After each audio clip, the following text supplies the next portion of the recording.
बिस्मिल्लाहिर्रहमानिर्रहीम, अस्सलाम वालेकुम। अली सलमान जीटीवी के तमाम नाज़रीन को Pakistan super league special show में खुश आमदीद कहता है, जहाँ during the Pakistan super league हम इस महफिल को सजाते हैं आपके लिए और बात करते हैं उस दिन खेले जाने वाले मैचेस के बारे में या उस दिन से जुड़ी स्पोर्ट्स की खबरों के बारे में। और जैसा कि आपके इल्म है कि इस वक्त मैच खेला जा रहा है मुल्तान सुल्तान और लाहौर कलंदर की टीमों के दरमियान, और यहाँ पर मुल्तान सुल्तान ने पहले बैटिंग की और ज़बरदस्त कामरान गुलाम की 31 गेंदों पर स्कोर की गई निफ सेंचुरी, और साथ साथ कप्तान मोहम्मद रिजवान की निफ सेंचुरी की बदौलत 185 रन स्कोर किए। और इस वक्त इस मौके पर लाहौर कलंदर्स की पेशकदमी जो है वह टारगेट की जानिब जारी है। मुल्तान सुल्तान के लिए मस्ट विन गेम है। आज इस मैच को डिस्कस करेंगे, पाकिस्तान सुपर लीग से जुड़े दीगर मामलात को डिस्कस करेंगे। मेरे साथ मौजूद हैं पाकिस्तान के ज़बरदस्त टेस्ट ऑफ स्पिनर बेंगलोर के हीरो तौसीफ अहमद साहब। शो में खुशामदीद कहते हैं। अस्सलाम वालेकुम सर, कैसे हैं आप? अरे वालेकुम सलाम अली भाई, क्या हो रहा है? क्या हो रहा है? अब कल मैंने ये गाना गा दिया कल वाले मैच के बाद।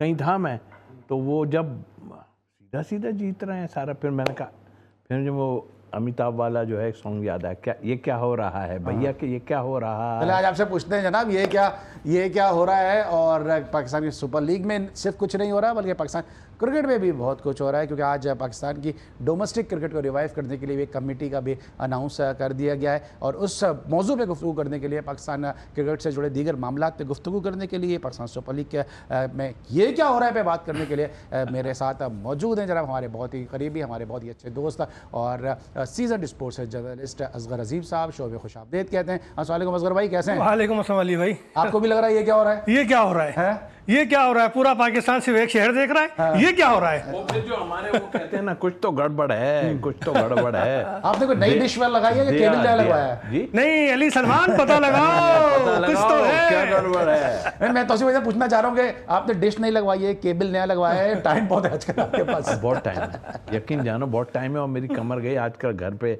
थोड़ा सा कंस्ट्रक्शन का काम चल रहा है, मेरा सत्यानाश हुआ है। ऑलराइट, चले जनाब तौसीफ भाई से जरा पूछते हैं। तौसीफ भाई, ये जो एक दफ़ा हमने फिर पिच देखी है कि हमने देखा कि जब शाहीन शाह अफरीदी और लाहौर कलंदर के लोग जो मैनेजमेंट थी, जब उसने पिच का मुआयना किया तो पिच पे ग्रास छोड़ी गई थी और टॉस जीत के एक दफ़ा फिर हमने देखा कि इब्तिदा में जो है वो आसान नहीं थी। ये पिचेस क्या T20 के परफेक्ट पिचेस हैं जो इस पाकिस्तान सुपर लीग में बनाई जा रही हैं?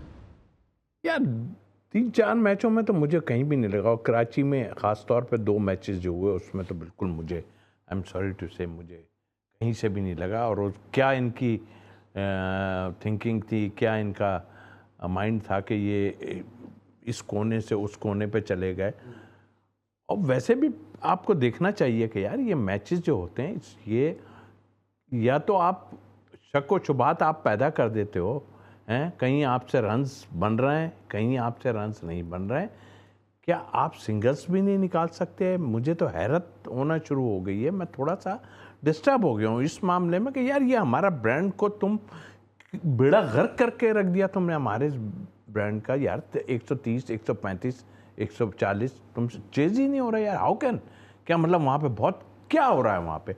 तो आई थिंक मेरा ख्याल है कि पिचेस जो बनी हैं, देखें आज कितने 180 हो गए, 185, कल कितने हुए थे? 185, कल 140, 142, 145 और ये उससे पहले 130। और मुझे फील ऐसा हो रहा है कि कहीं ये चेज ना हो जाए, ये भी चांसेस हैं। एक विकेट गिरी हुई, एक और आउट हो गया, एक और आउट 12, लेकिन चेज होने के चांसेस हैं और 180 बन गए।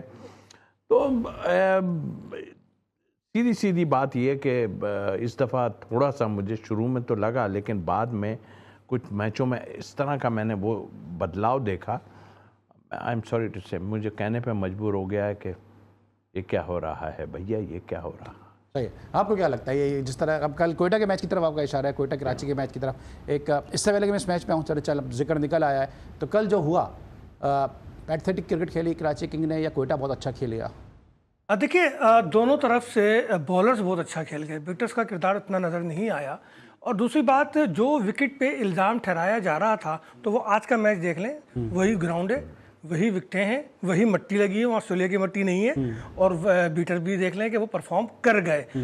शुरू के आज के मैच की अगर मैं बात करता हूँ तो शुरू में ऐसा लग रहा था कि 7 ओवर से ज़्यादा का एवरेज जा नहीं रहा था और मैच लगता था लो स्कोरिंग होगा। लेकिन आपने देखा कि बाद में जाकर जो 115 रन की पार्टनरशिप चौथे विकेट की शराकत में हुई रिजवान और कामरान के दरमियान, उसने 185 पे स्कोर पहुँचा दिया। तो ये मैसेज देता है कि अगर खेल को, क्रिकेट को समझ के खेलोगे तो पिच को कसूरवार नहीं कहोगे, अपने आप को कहोगे अगर गलती करोगे। करोगे। सही। तो ये गलती इनकी अपनी हो रही थी, ये खेल नहीं पा रहे थे या ये कि दबाव से निकल नहीं पा रहे थे। आज सुल्तान पहली इनिंग में दबाव से निकलता हुआ नजर आया, रिजवान का एतमाद भी वापस आता हुआ नजर आया, और वो आकिब जावेद जिसे छोटे हाथ का खिलाड़ी कहते थे वो भी आज खेलते हुए नजर आए, और जिसको मिस फील्ड कहते थे कि वो फील्डिंग में भी वो सही नहीं है, आज उसने भी 30 गेंदों पे आई थिंक 50 करके दी उसने।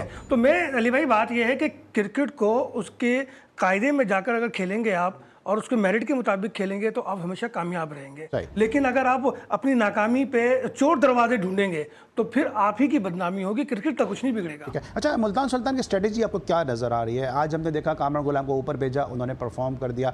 इससे पहले आप ही शायद उस दिन मेरे साथ शो में थे, मैंने कहा कि 7वें नंबर पर कामरान गुलाम को भेज रहे हैं, आप 8वें नंबर पर एक प्रॉपर बैट्समैन को भेज रहे हैं। प्लान नजर आ रही है, स्ट्रेटेजी नजर आ रही है, आपको लग रहा है हबड़ दबड़ चल रही है? मुझे हबड़ दबड़ वाला लफ्ज़ ठीक है आपका, इसलिए कह रहा हूँ कि हमारी कही हुई बातें अगर आप बाद में करना शुरू कर दो कि ये तो ऊपर का प्लेयर है, ये तो ऊपर का प्लेयर है।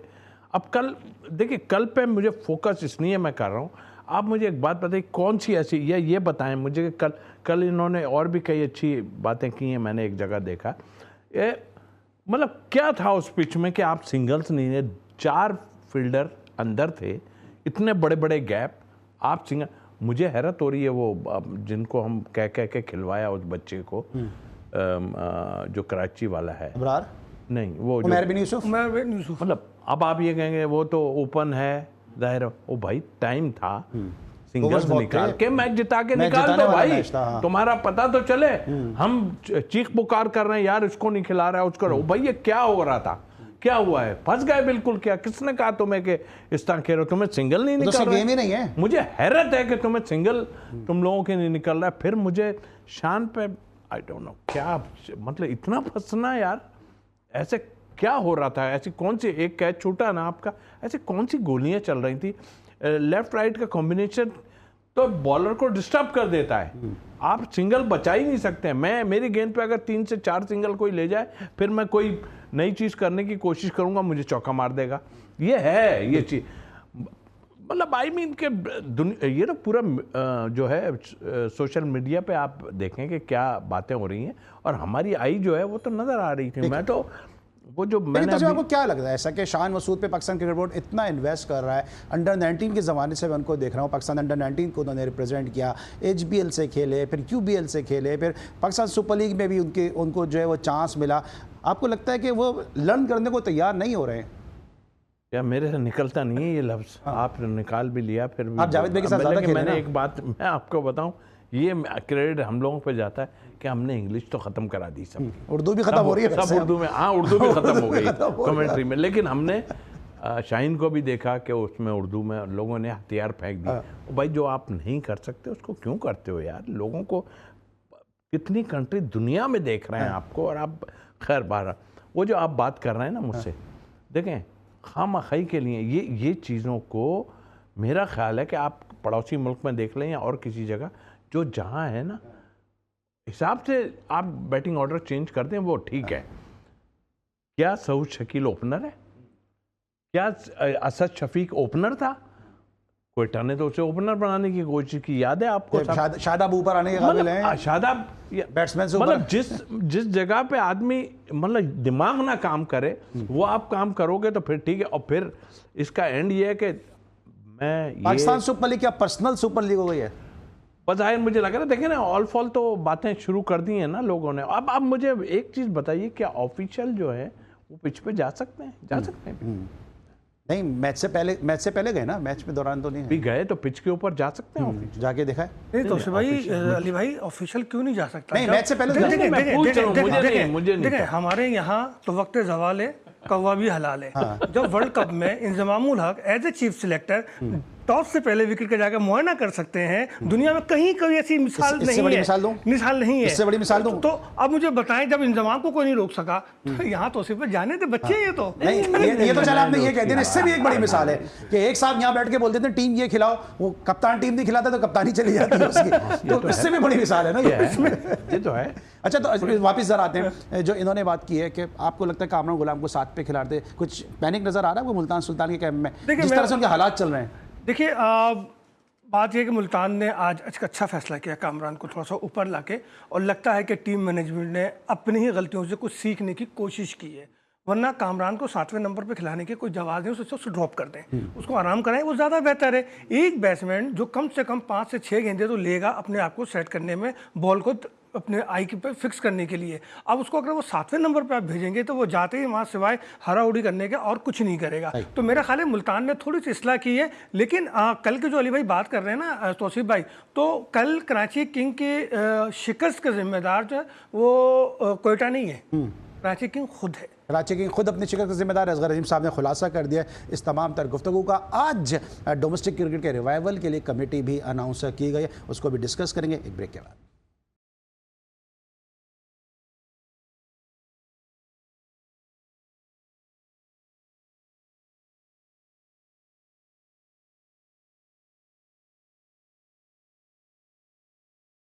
Welcome back after the break. और ब्रेक पर जाने से पहले हम डिस्कस कर रहे थे वो मैच जो इस वक्त जारी है, जहां पे मुल्तान सुल्तान ने 185 रन स्कोर किए और इस वक्त सिकंदर रज़ा और डैरिल मिचेल क्रीज पे मौजूद हैं और फतह के जानिब पेशकदमी जारी रखे हुए हैं। लेकिन साथ साथ ब्रेक पर जाने से पहले हमने ये भी बताया आपको कि आज एक डोमेस्टिक की कमेटी का अनाउंसमेंट किया गया है जो पाकिस्तानी डोमेस्टिक क्रिकेट के मामला को बेहतर करेगी। उस डोमेस्टिक कमेटी में वहाब रियाज को रखा गया, आकिब जावेद को रखा गया है, साथ साथ समीर साहब को रखा गया है और इसमें नदीम साहब को रखा गया है जिनका एलसीसी के हवाले से एक बहुत बड़ा नाम है। एक दो नाम और इसके अंदर शामिल किए गए। पहले ज़रा अजीम साहब से इस कमेटी की ज़रा तफसीलात लेते हैं, उसके बाद इस मामले को ज़रा मज़ीद आगे बढ़ाते हैं। जी असगर भाई बताएं ज़रा क्या तफसीलात हैं इस कमेटी के हवाले से। देखिए ये कमेटी बनाई गई है और मुझे नहीं लगता कि तमाम रीजन्स को इसका पता भी है। 5 रुकनी कमेटी है। इस कमेटी का काम डोमेस्टिक इस्लाहात करना है और सबसे बड़ी बात यह है कि ये इस्लाहात कमेटी एक ही शहर के मेम्बरान पर मुश्तमिल है, बाकी सब सत्तू पी के सो रहे हैं, किसी को कुछ नहीं मालूम। और टाइम पीरियड दिया गया है 5 दिन का कि 5 दिन में आप इस्लाहात पेश कर दें। अबे भाई ऐसे कौन सी इस्लाहात हैं जो 5 दिन में पेश कर देंगे? डोमेस्टिक एक बड़ा सब्जेक्ट है, उसके लिए ज़रूरी है कि डोमेस्टिक ग्रास रूट पे जाकर हालात को जाने, ग्रास रूट पर काम करने वालों से उस बारे में पूछें क्या तब्दीली है, क्या करना है, क्या नहीं करना, और फिर कहीं जाकर बनाएं। और ख़ासकर पेशावर और कराची यानी सिंध की नुमाइंदगी उसमें बहुत ज़रूरी है। साथ साथ अगर बलूचिस्तान की भी रख लें तो बहुत बेहतर होगा, वहाँ डोमेस्टिक बहुत पीछे है।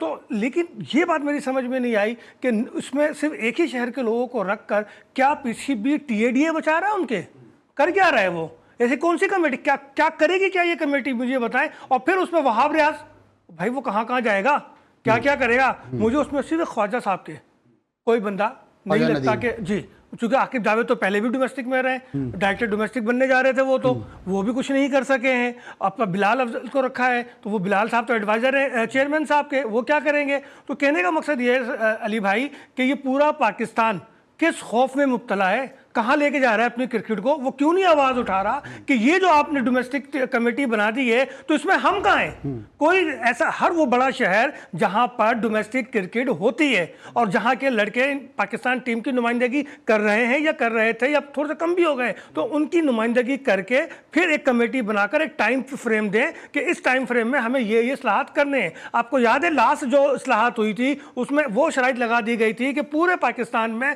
मेरा ख्याल है 6 या 7 ही ऐसे क्लब थे जिनके पास वो ग्राउंड और वो सहूलतें थी जो उनकी रिक्वायरमेंट थी, बाकी सब तो हाथ में हाथ रख के बैठ गए थे। फिर पीसीबी को बैकफुट पे जाना पड़ा, कई जगह उसने आंखें बंद की अपनी, कई जगह बहुत सारे मसाइल पैदा हुए। लेकिन अब ये जो किया गया है ये तो मेरी समझ से बाहर है। ऐसा कौन सा सुपरसोनिक सिस्टम है जो 5 दिन में सारे इस्लाहात कर लेगा और वो तजावीज़ पेश कर देगा? होता है तमाशा शब रोज़ मेरे आगे। ये तो अभी असगर भाई ने बताया। अभी की बात बता देता हूँ कि जो मेरी इनसाइड है वो ये है कि प्रेसिडेंट ट्रॉफी का फाइनल खेला जा रहा था रावलपिंडी क्रिकेट स्टेडियम में और फाइनल से एक दिन पहले समीर साहब जिनको इस कमेटी के अंदर रखा गया है उनसे ये रिक्वेस्ट की गई कि सर आप एक दिन पहले आ गए, अगर आप कल आ जाएं तो प्राइज़ डिस्ट्रीब्यूशन में आपकी जो मौजूदगी है वो ज़रा इस फाइनल को जो है वो 4 चांद बख्श देगी, रौनक बख्श देगी। उस वक्त उनका ये स्टेटमेंट था और बबांगे दहल में ऑन एयर पूरी जिम्मेदारी के साथ ये बात कर रहा हूँ। उस वक्त स्टेटमेंट ये था कि मैं तो एडमिनिस्ट्रेटिव मैटर्स देखने के लिए मैं हूँ, मैं इन मामलात के लिए मैं नहीं हूँ। और आज वही समीर साहब जो हैं वो जो है वो आप डोमेस्टिक क्रिकेट को बेहतर करेंगे। कितनी क्रिकेट खेली होगी इन्होंने? ये तो मैं 3 आदमियों को तो वैसे ही मैं इतना कोई वो नहीं करता कि उनका इसमें कोई कमेटी का वो है। दूसरी बात, अभी इन्होंने कहा कि गर्मी का मौसम है, सत्तू पीना अच्छा है गर्मी के लिए। लेकिन एक बात मैं पूछना चाहता हूँ कि ये जितने असगर भाई ने कल भी बात की और बहुत अच्छा कि ये जो दूसरी एसोसिएशन है, आया इनको पता है या नहीं पता? इनसे पूछा भी गया तो ये क्यों नहीं बोल रहा है? अगर ऐसी बात है, अगर है तो फिर हम लोगों को क्यों इस अजाब में डाला हुआ है? भैया आपने एक आदमी को बना दिया है, और उनकी भी सॉरी टू से हैं लाहौर में ज़रूर वो, उनकी भी स्टोरी मेरे पास एक है, लेकिन मैं इस वक्त नहीं करना चाह रहा, उनका फ़ायदा तो नहीं उन पे इतनी मेहरबानी है, सबको यहाँ रगड़ने दो। मेहरबानी नहीं है, मेहरबानी नहीं है, मेहरबानी नहीं है। मैं आपको बताऊं, दो आदमी जो आकिब जावेद और वो आकिब जावेद पहले भी डोमेस्टिक के और एनसीए में रहे हैं, कौन से उन्होंने जो है कारनामे अंजाम दे दिए। फिर ये कि आप वहाब रियाज, अभी इन्होंने सारी बात बता दी, वहाब रियाज अब तक समझ ही नहीं आ रहा है लोगों को क्या वजूहत क्या है उनकी कि वहाँ से चले और वहाँ से चले और वहाँ से चले। अच्छा, और वहाब रियाज आप समझते हैं कि पाकिस्तान क्रिकेट बोर्ड का नमक है, हर हांडी में डलना जरूरी है? नहीं, दोस्ती है ना, नहीं, नमक है ना, हर हांडी में डलना जरूरी, नमक जरूरी है, लेकिन हर हांडी में वहाब रियाज जरूरी है। बिजनेस दोस्ती है, पीछे बिजनेस का एक सिस्टम है, दोस्त के दोस्त हैं, दोस्त के दोस्त हैं, तो मैं समझ। देखो नमक का, वैसे भी सारी खुदाई एक तरफ, भाई ये नमक का तो हमें तो डालते पता नहीं कैसा नमक डालते हैं, हमें तो कड़वा ही लग रहा है ना सारा। ज्यादा हो गया ना, ज्यादा हो गया ना, इतना हो गया कि अमेरिका से चले वहां से चले, फिर हमारी सिलेक्शन कमेटी थी उस वक्त, क्या हम बुरे थे? ईद के शो भी वहाब रियाज कर रहे हैं, इंटरव्यूज भी वहाब रियाज कर रहे हैं, वो जो है वो अपना पाकिस्तान सुपर लीग भी खेलने के लिए वहाब रियाज तैयार थे, हर जगह वहाब रियाज नजर आ रहे हैं। चैंपियंस ट्रॉफी भी, चैंपियंस कप भी खेलने के लिए तैयार थे, वो पार्टीज में भी भेजने के लिए वो जिम्मेदार। एक चीज और पॉइंट ये है, कमेटी तो ये बना दी, अब दो आदमी जो थे उसमें एक तो चले गए, नदीम खान ने तो जान छुड़ा ली, निकल गए, हालांकि थे इन्वॉल्व, वो भी खामोशी से कर रहे थे। मुल्तान सुल्तान का हाल देख लेना, फिर आप जो पाकिस्तान क्रिकेट का हाल हुआ है, फिर उसके बाद देख लें जुनैद ज़िया और साथ नियाजी साहब। आया ये कमेटी कहेगी कि ये फेल थे? क्योंकि सारा तो इन्होंने किया है ना, इनको कहना चाहिए ना। और वो कहाँ है? असल बात है वो कहाँ है, उनको क्यों नहीं रखा गया? तो ये जिसने भी बनाई है, आई एम सॉरी, डो के तो नाम इसलिए है ना, आकिब जावेद, और वो तो एक टेस्ट प्लेयर है, मगर उनका जो है वो भी सबके सामने, बाकी तीन किसकी उस पर बात करेंगे? इन्हीं के कहने पे करेंगे ना। उनको क्या पता है इस चीज़ का यार, क्रिकेट का क्या पता है? आप मुझे बताएं क्या है क्रिकेट समझ। आपको ऐसा नहीं लगता कि जितना सोहेल साहब को पता है, जितना बाकी ब्यूरोक्रेट्स को पता है, इतना ही वहाब रियाज को भी पता है, आकिब जावेद को भी क्रिकेट का कम पता होगा उनसे। हाँ, इन लोगों को टेस्ट प्लेयरों को कम होगा, क्योंकि बात नहीं निकलती ना, वो जिस पोजीशन पे वो लोग हैं तो वहाँ पे बहुतों की बात नहीं निकलती। वो मम्मी डैडी वाले टेस्ट प्लेयर थे, वही वाले थे ना, पता नहीं। लेकिन अगर on a serious note, Wahab Riaz भी आपको पता है डोमेस्टिक इतनी ज़्यादा खेलते नहीं है, फिर आकिब जावेद आपको पता है कि लाहौर कलंदर के साथ ज़्यादा इन्वॉल्व रहे हैं, उनको भी ज़्यादा लोगों ने शायद डोमेस्टिक के मैचेस में देखा नहीं होगा, क्योंकि हम तो जब जाते हैं हमें अगर कोई नज़र आता है तो चंद मखसूस चेहरे पीसीबी की जानिब से डोमेस्टिक में नज़र आते हैं। लेकिन क्या वाकई ये पाकिस्तानी डोमेस्टिक को रिवाइव कर सकते हैं, जबकि खुसूसन इस सूरत में, जबकि अभी हमने देखा कि एक एचईसी को जो इन्होंने इजाज़त दी कि वो फर्स्ट क्लास खेल सकता है, जो पसंद है दुल्हन वही जो पिया मन भाए, तो ये होता रहेगा, इस कमेटी का भी कोई असरात नजर नहीं आएंगे?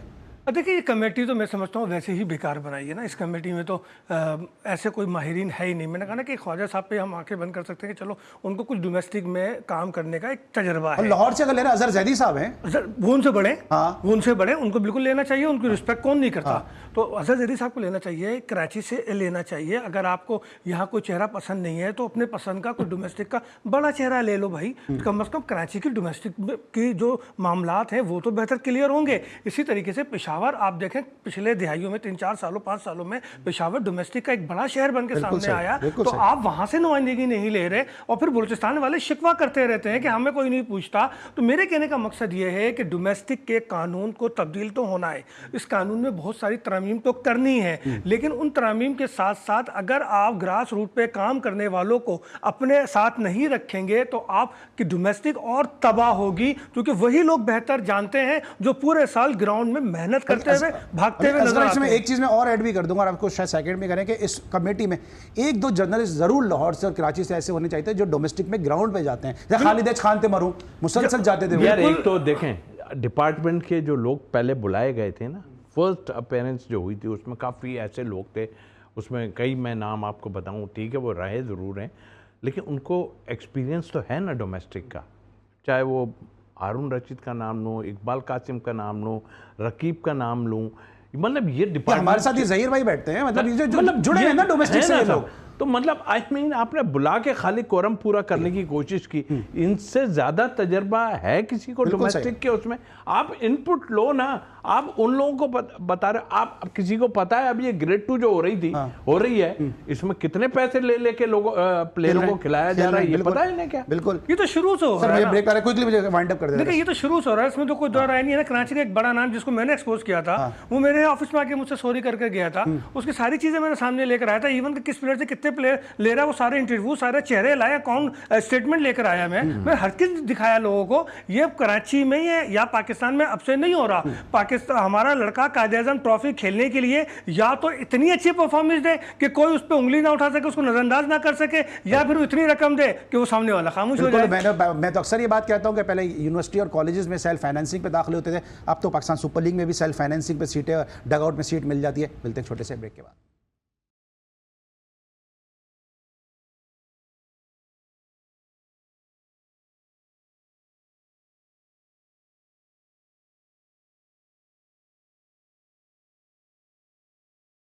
Welcome back after the break. और मैच में इस वक्त जनाब तकरीबन 12 रन दरकार हैं कामयाबी हासिल करने के लिए मुल्तान सुल्तान के खिलाफ लाहौर कलंदर को। लेकिन अब थोड़ी सी बात तय कर लेते हैं ज़रा पड़ोसी मुल्क की, कि जहाँ पे सानू गंगोली के जिनके बारे में कहा जाता है कि वो बहुत ही सॉफ्ट नेचर के हामिल हैं और हमेशा से पाकिस्तान क्रिकेट के हवाले से उनकी राय बड़ी अच्छी रही है। उन्होंने भी अब इन मौजूदा जो हालात चल रहे हैं उसमें एक स्टेटमेंट दे दिया कि इंडिया को पाकिस्तान से नहीं खेलना चाहिए। अब ये स्टेटमेंट क्या उन्होंने खुद दिया है या उनसे ये स्टेटमेंट दिलवाया गया है, ये एक सवालिया निशान है, क्योंकि गंगोली ने कभी भी इस तरह की बात नहीं की। और वैसे भी जहाँ से उनका ताल्लुक है बंगाल से, वहाँ की तो ज़बान बहुत मीठी है, लोग बहुत मीठे हैं, और हमेशा से बंगाल में एक पाकिस्तान के हवाले से एक सॉफ्ट कॉर्नर पाया जाता है, या उस तरह के मामला नहीं पाए जाते जिस तरह जो है वो मुंबई या महाराष्ट्र के दीगर जो इलाकों में पाए जाते हैं जहाँ पे बीजेपी का ज़्यादा इन्फ्लुएंस है। तो भाई आपने तो इंडिया का टूर किया है, बेंगलोर हुआ, बंगाल हुआ, ये इस तरह के शहर हैं जो थोड़ा सा डिफरेंट है मुंबई से, अहमदाबाद से। आपको लगता है गंगोली ने खुद ये बयान दिया, ये प्रेशर में आके उनसे बयान दिलवाया गया? पहली बात तो ये कि आप कह रहे हो कि बिल्कुल नहीं खेलना चाहिए, तो आप खेल कहाँ रहे हैं हमारे से? नहीं, वो कह रहे हैं आईसीसी में भी नहीं खेलना चाहिए, कहीं भी नहीं खेलना, मतलब वो ये कह, लेकिन मेरे हिसाब से मजबूर है, क्या करे, मतलब आई मीन के आप कहते हैं, लेकिन इनसाइड में आपको बताऊं जितने भी प्लेयर हैं वो कभी भी नहीं चाहते कि ये स्टेटमेंट दे, उनकी मजबूरी है यार।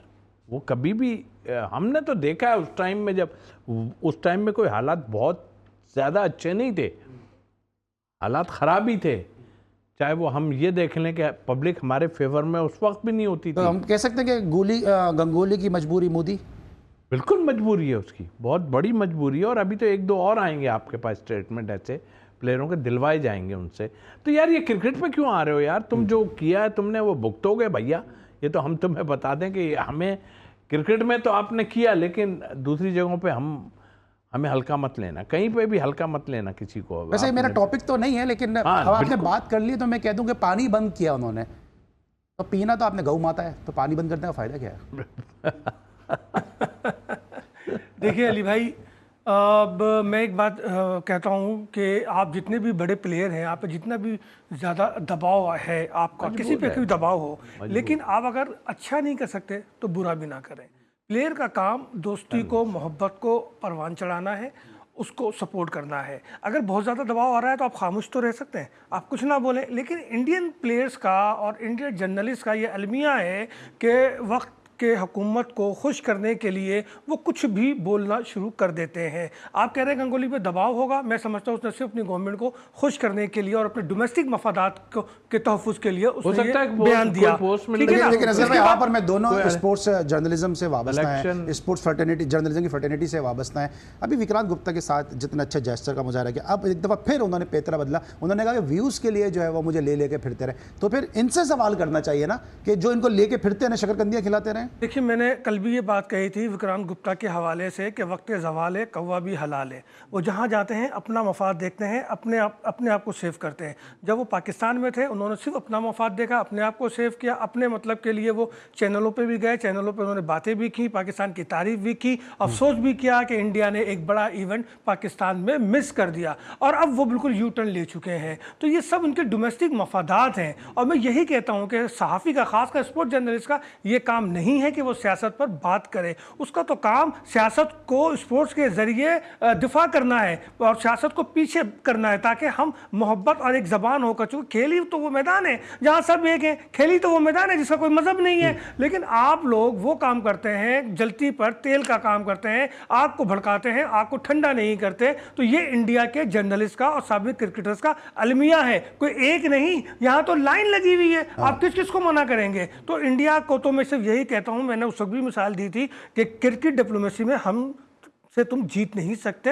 मैंने उन्हें सिर्फ 1987 की एक मिसाल दी थी। उस 5-6 वाकयात में आपने हम पे इल्ज़ाम लगाया, आपने मुंह की खाई, सारे कसूरवार आप ही के निकले, आप ही की तहकीकाती रिपोर्ट आप ही के खिलाफ गई। और 1987 में क्या हुआ था? सिर्फ इतना ही तो कहा था उस वक्त के प्रेसिडेंट ने कि गांधी साहब जंग करना है करें, ये जंग कोई आम जंग नहीं होगी, बिल्कुल सही। नुकसान आपका भी होगा मेरा भी होगा, मुसलमान तो फिर बच जाएंगे क्योंकि मुसलमान ममालिक और भी हैं। पाकिस्तान तबाह भी हो गया, खुदा ना करे मेरे मुंह में खाक, तो मुसलमान ममालिक और भी हैं, लेकिन हिंदुस्तान तबाह हुआ तो हिंदू कहाँ जाएंगे? ठीक है, यही तो कहा था।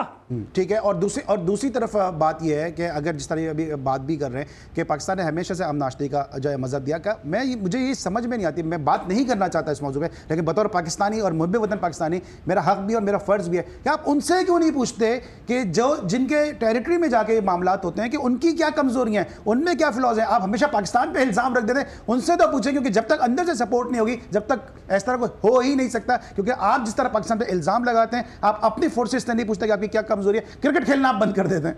नहीं, ये तो इनका वो दरअसल इधर इस तरफ से जाके जो है मैं डैमेज किया और बहुत ज़्यादा डैमेज किया। आपको पता न्यूजीलैंड वापस गई और ये किसकी सारी वो थी, इनकी पति वो प्लेयर्स नहीं ले रहे आप आईपीएल में पाकिस्तानी, कोई है ही नहीं पाकिस्तान का।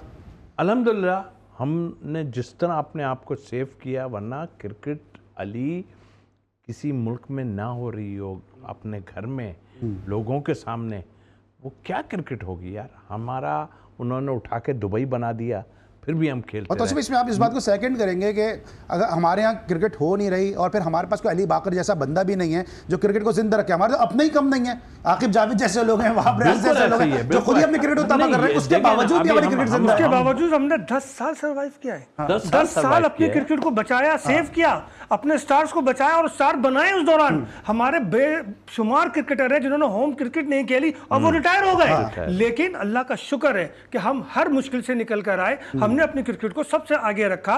तो कोई जितनी भी साजिशें कर ले, हमारे साथ क्रिकेट खेले या ना खेले, हमारी क्रिकेट जिंदा है। आप लोग दोनों से मेरा सवाल, पहले तो भाई से फिर असगर भाई आपसे, आप एक्सपेक्ट कर रहे हैं कि अब ये बयान जो है ये मुसलमान के स्पोर्ट्समैन की जानिब से भी सामने आएंगे? नहीं, वो तो आएंगे डेफिनेटली, खासतौर इरफान पठान देंगे। ये तो इनकी डोमेस्टिक इशू है यार, मैं आपको बताऊं, ये तो इनकी मजबूरी है और कहना भी चाहता, और जाहिर है कि वो उनका कहना ये है कि जी हम तो इस मुल्क में रहते हैं। और तो क्या अपनी हिंदुस्तानियत नागरिकता साबित करने के लिए क्या इस तरह के स्टेटमेंट रिमार्क्स तो दे ही नहीं सकते ना, ये स्पोर्ट्समैन के रिमार्क्स हैं ही नहीं जो ये दे रहे हैं। ठीक है, आखिरी में सवाल है, अभी जो है वर्षद नदीम को इनवाइट किया था नीरज चोपड़ा ने, उस पर भी बड़ी तनकीद हुई है। देखिए ये वक्त की रागनी है, वो इस वाक़े से पहले की बात थी जब इनवाइट किया गया था और अरशद नदीम पहले ही इनकार कर चुके थे, चूंकि उस पीरियड में 27 तारीख से अरशद नदीम को सिंगापुर में इवेंट खेलना है, वहाँ एक इवेंट ऑलरेडी शेड्यूल है, वो उसकी तैयारी कर रहे हैं। अरशद नदीम तो पहले ही इनकार कर चुके हैं, लेकिन ये तंग नज़र कमजरफों की ये कहानी है सारी